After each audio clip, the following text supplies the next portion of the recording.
अस्सलाम वालेकुम दोस्तों। दुनिया क्रिकेट में अजीब चीजें हो रही हैं। वो भारत जो 2 T20 वर्ल्ड कप सिर्फ एक मैच हारे जीता था, वो भारत जो आखिरी 4 ICC इवेंट में सिर्फ 2 मैच हारा है, वो भारत T20 वर्ल्ड कप जीतने के बाद अब तक 4 मैच खेला है, एक मैच भी नहीं जीत पाया। 2 मैच लगातार आयरलैंड से हारा, 2 मैच लगातार आयरलैंड से हारा, फिर बारिश से मैच धुला और फिर ओल्ड ट्रैफर्ड में 190 रन का टारगेट इंग्लैंड ने एक स्कोर पर इब्तदाई दो खिलाड़ी ओपनिंग बैट्समैन आउट होने के बावजूद चेस कर लिया।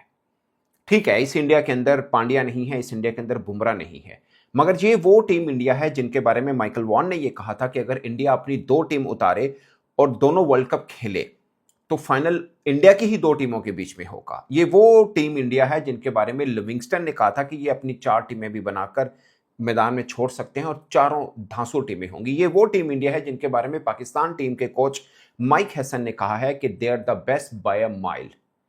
वो team India T20 world cup के बाद अभी तक एक मैच नहीं जीत पा रही है। क्या इंडिया की क्रिकेट खत्म हो रही है? क्या डिक्लाइन आ रहा है? कोई प्रॉब्लम आ गया है? जवाब है बिल्कुल नहीं। टीम इंडिया के साथ वही काम हो रहा है जो मुझे लगता है कि टीम इंडिया काफी हद तक हमें फॉलो कर रही है। हमारे यहाँ फॉर्मर क्रिकेटर्स ये कहते हैं कि इंडिया की क्रिकेट देखें कितनी अच्छी हो गई है, बट इंडिया की क्रिकेट मुझे लगता है कि हमें फॉलो करने पीछे पड़ गई है, क्योंकि काफी सेट चीजें हैं जिनको छेड़ा। आप प्लेइंग 11 देखिए, हर मैच में आयरलैंड के अंदर थी, वहां पे सिर्फ 3 बॉलर खेल रहे थे, यहाँ पे है तो सिर्फ 2 फास्ट बॉलर हैं। अब या तो इंग्लैंड ठीक था या फिर इंडिया ठीक था। जाहिर है इंग्लैंड का अपना होम ग्राउंड था, इसलिए उसने आर्चर भी उतारा, उसने टंग भी उतारा, उसने सैम करन जैसा ऑलराउंडर भी उतारा, मगर इंडिया ने सिर्फ 2 फास्ट बॉलर उतारे और बाकी सब स्पिन का जाल बिछाया। और उसी स्पिनर ने, बिश्नोई ने, बना हुआ मैच, हाथ में मैच इंडिया से गवा दिया। सोचिए, बिश्नोई ने 17वें ओवर के अंदर 27 रन खाए हैं।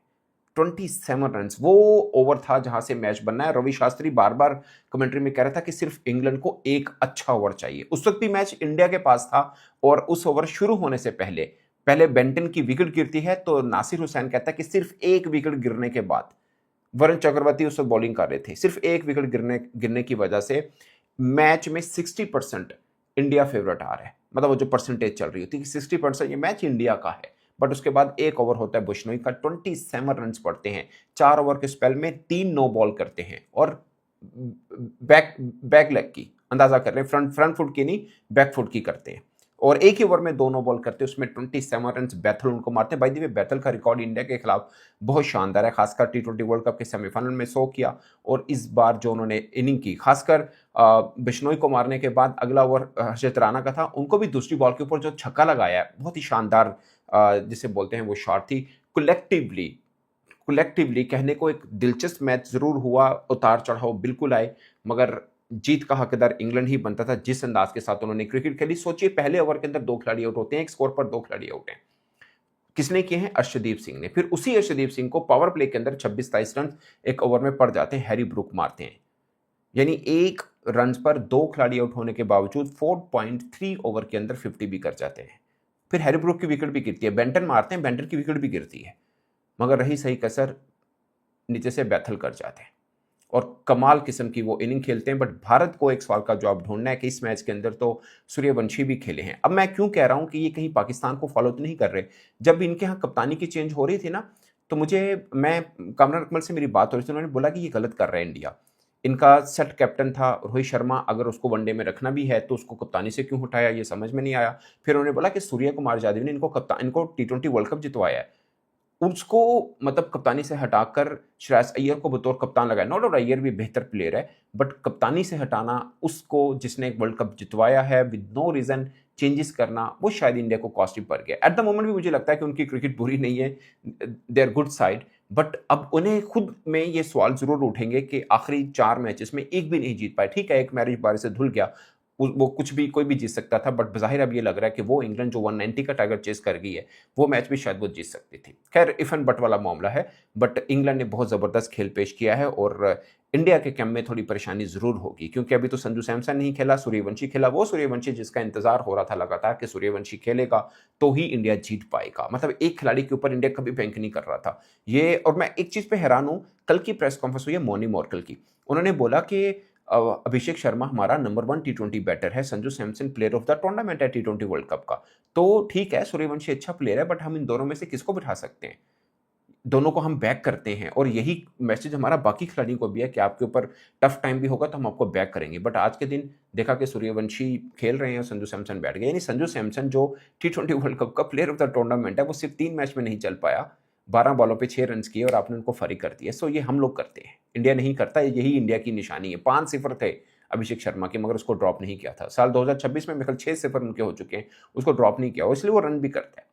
उसने आज भी रन किए 24 बॉल पे ऊपर 43। अगरचे सूर्यवंशी का डेब्यू भी बुरा नहीं रहा, कह सकते हैं लंबी इनिंग नहीं खेल पाए, 14 रन की इनिंग थी, मगर 2 छक्के उन्होंने अच्छे लगाए थे और थोड़ा स्पाइस नजर आया था। बाद में विल जैक को बाहर निकलने के चक्कर में अब विकेट गवा बैठे और कलेक्टिवली उनका भी 60 रन तो बन ही गए थे पावर प्ले में, अभिषेक शर्मा और अगर आप सूर्यवंशी की बात करते हैं। बट मुझे लगता है कि बीच में एक कोलैप्स आया टीम इंडिया का, बीच में कोलैप्स आया 5 ओवर का। 13 से 17 के बीच में जो 5 ओवर थे ना, 35 रन बनाकर 4 खिलाड़ी उनके आउट हुए थे। ईशान किशन इस पिच के ऊपर ऑलमोस्ट 100-125 की स्ट्राइक रेट के साथ खेले हैं। अगरचे तिलक वर्मा इस बारे में मशहूर है, मगर तिलक वर्मा ने 11 बॉलों के ऊपर 20+ रन किए, उस वजह से ही थोड़े रन बेहतर हुए। अदरवाइज बीच में स्ट्राइक रेट इंडिया का गिरा था और फिर भी at the end of the first inning 190 run कम नहीं होते। मुझे लगता है कि ये मैच इंडिया अपने हाथ में रख के हारा है।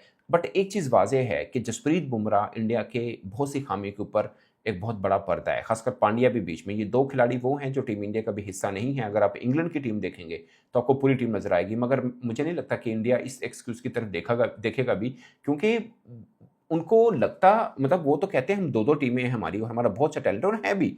बट ये गौतम गंभीर के ऊपर बहुत बात भी होती है कि ये गलत तरीके के साथ एक्सपेरिमेंट कर रहा होता है। आयरलैंड के अंदर एक रेगुलर स्पिनर नहीं खिलाया, यहाँ पर 2 regular spinner plus spin allrounder Akshar Patel भी खिलाए हैं उस पिच के ऊपर जहां पे इंग्लैंड फास्ट बॉलर ज्यादा खिला रहा है। सो कुछ मुझे लगता है कि इंडिया गलती कर रहा है, जिसकी वजह से वो कॉम्बिनेशन को अपना छेड़ रहा है। आज के मैच में देखें, अदरवाइज उनके मैचेस देखें 8 बैट्समैन खेलते हैं, आज के मैच में 5 बैट्समैन खेले हैं। चलिए छठे नंबर पे आप अक्षर पटेल को भी गिन सकते हैं, बट मुझे लगता है कि 2 बॉलर बढ़ाए, शायद 1 बॉलर बढ़ाना बनता है। 3 रेगुलर बॉलर, बाकी सब ऑलराउंडर वाला फार्मूला भी गलत है, बट 4 से ज्यादा रेगुलर बॉलर खिलाने वाला फार्मूला भी शायद गलत होगा। मुझे लगता है कि एक चेंज ठीक थी कि आप 4 बॉलर बढ़ा दें, बाकी ऑलराउंडर वाला खाता हो जाए। सो बिश्नोई, मतलब मुझे वैसे टी20 का वो बुरा बॉलर नहीं है, he is good bowler, but आज जिस तरह की उसने बॉलिंग की, खासकर अपने कोटे का जो आखिरी ओवर किया, वहां से तबाही हुई है इंडिया की। एक्चुअली में मैच वहां से हारा, अदरवाइज मैच के अंदर ग्रिप इंडिया की मजबूत थी। बट आज के मैच में ओवरऑल क्रेडिट जाना चाहिए बैथल को, जिसने बहुत ही जबरदस्त इनिंग खेली है। मतलब अंडर प्रेशर दूसरे एंड से विकेट्स गिर रही हैं और बहुत कमाल इनिंग खेली और इंडिया को शिकस्त दी है दूसरे टी20 मैच में। अब 1-0 की बर्तरी है इंग्लैंड के पास। मगर मजे की बात दोस्तों क्या है, मजे की बात यह है कि इंडिया इंग्लैंड से इंग्लैंड के अंदर कभी कोई सीरीज नहीं हारा, एक टी20 मैच से ज्यादा की कभी कोई सीरीज नहीं हारा। सो ये 5 टी20 मैचेस की सीरीज है और श्रेयस अय्यर पे कड़ा इम्तिहान होगा। बाय द वे, उसको जो टीम दी है वो टी20 वर्ल्ड चैंपियन टीम है। आयरलैंड से हारे हैं, अब इंग्लैंड से भी पहला टी20, मतलब बाय द वे दूसरा टी20 मैच है, हारे, पहला मैच बारिश से धुल गया है। सो अभी पलट रहा इंग्लैंड का भारी है। वैसे मैं समझ रहा था कि इंडिया इसमें फेवरेट होगा, क्योंकि इंडिया का इंग्लैंड के अंदर टी20 में बड़ा अच्छा रिकॉर्ड है। Bye the way, old Trafford के अंदर ये तीसरा टी20 दोनों टीमों के बीच में खेला गया है। 2011 में खेला गया था और 2018 में एक इंग्लैंड जीता था और एक इंडिया जीता था। और 2000 वैसे ओल्ड ट्रैफर्ड के अंदर या इंग्लैंड के खिलाफ, जैसे सूर्यवंशी का डेब्यू हुआ है, इंग्लैंड के खिलाफ बहुत से इंडिया के महान क्रिकेटर्स का डेब्यू हुआ है इंग्लैंड के खिलाफ टी20 के अंदर। राहुल द्रविड़ का हुआ है, रोहित शर्मा का हुआ है, ईशान किशन का हुआ है, अर्शदीप सिंह का हुआ है, बाय द वे आज सूर्यवंशी का भी हुआ है। सो ये है, और ये 50वां ओपनिंग पेयर था इंडिया का इन टी20 cricket, starting from Virender Sehwag and Sachin Tendulkar, और जो 50वां ये बना है Abhishek Sharma Suryavanshi. By the way ये ओपनिंग बड़ा किलर किस्म का कॉम्बिनेशन है, अगरचे इंडिया हार गया है, मगर ये ओपनिंग जोड़ी बहुत धांसू किस्म की है। ये दोनों में से कोई एक खड़ा होता है, अगली टीम कैसी तैसी फेर सकता है। बट इंग्लैंड के पास फिल वक्त ये लग रहा है कि एटलीस्ट सूर्यवंशी का जवाब उन्होंने पहले टी20 मैच में ढूंढ लिया। खैर ये एक डेब्यू मैच था और जो उसने रिकॉर्ड भी बनाया कि 15 साल 99 डेज, यानी youngest debutant from India side, जो कि रिकॉर्ड टूटा है ग्रेट सचिन तेंदुलकर का, जो 16 बरस 205 दिन के थे, जो पाकिस्तान के खिलाफ उन्होंने डेब्यू किया था from India side. So he is a promising youngster, इसमें कोई दो राय नहीं है, हमने आईपीएल में देखा है। मगर कल ही सैम करन ने कहा था कि आईपीएल की पिचेस और इंग्लैंड की पिचेस में थोड़ा फर्क है, यहाँ बॉल हल्का सा रुक के आता है और मुश्किल होगी सूर्यवंशी को। आज के दिन आप कह सकते हैं कि 10 बॉलों के ऊपर 14 रन बना के वो आउट हुए, 2 छक्के जरूर मारे, मगर थोड़ा सा वो चीज़ जरूर नजर आई कि इंडिया जैसी पिचेस नहीं है, बट इसमें इतनी पोटेंशियल है कि वो किसी भी पिच के ऊपर अच्छे रन खेल सकता है। अब देखते हैं, सीरीज बड़ी इंटरेस्टिंग होगी। 1-0 की बढ़तरी इंग्लैंड को हासिल है। अब देखते हैं कि इंडिया यहां से कमबैक कैसे करता है। 4 मैच 3 हारी, कोई अभी तक जीत नहीं मिली। इस पर आप अपनी राय कमेंट की सूरत में जरूर बताएगा। मेरी तरफ से इतना ही, इजाजत दीजिए।